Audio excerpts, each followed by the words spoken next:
বর্তমানে আমাদের দেশে ফলের সিজন চলছে। আম, জাম, কাঁঠাল, লিচু,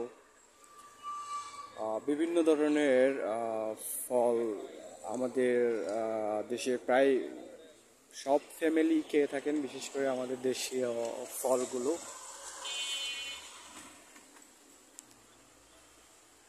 তো আপনারা ফল খাওয়ার পরে বীজগুলো ডাস্টবিনে ফেলে দিবেন না। ডাস্টবিনে ফেলে না দিয়ে সেগুলো সরকারি কোনো রাস্তার ধারে বা খালি জায়গায় আপনারা রোপণ করবেন বা ফেলে আসবেন, যাতে চারা জন্মাতে পারে।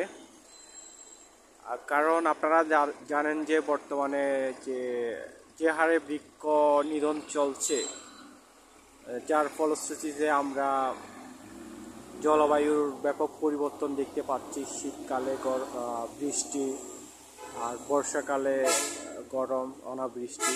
তো এই ধরনের সিমটমগুলো আমরা দেখতে পাচ্ছি। আর আমাদের জলবায়ু পরিবর্তন তো আছে, সে সাথে রয়েছে বিশ্ব উষ্ণতা।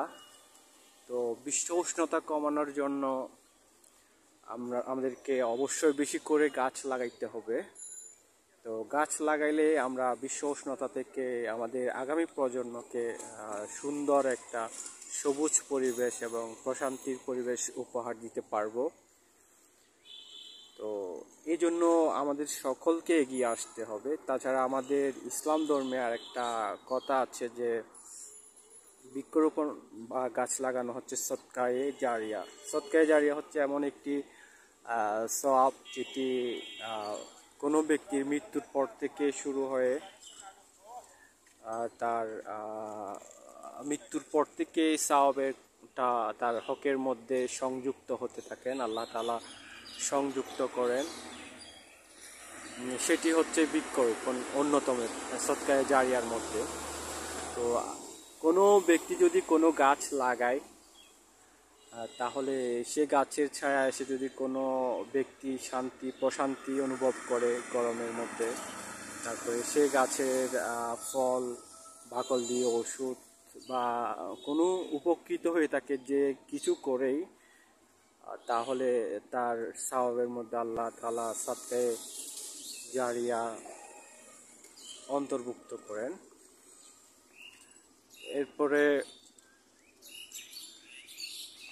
পশু পাখি খেয়েও যদি উপকৃত হয় সে গাছের মাধ্যমে, তাহলে তখনও সদকায়ে জারিয়ার সওয়াবটা আল্লাহ তাআলা সে ব্যক্তি হকের মধ্যে অন্তর্ভুক্তি করে থাকেন।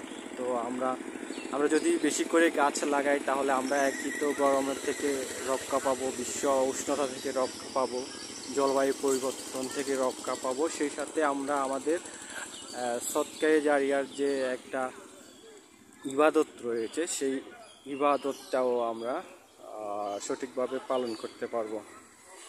ধন্যবাদ সবাইকে, ভালো থাকবেন।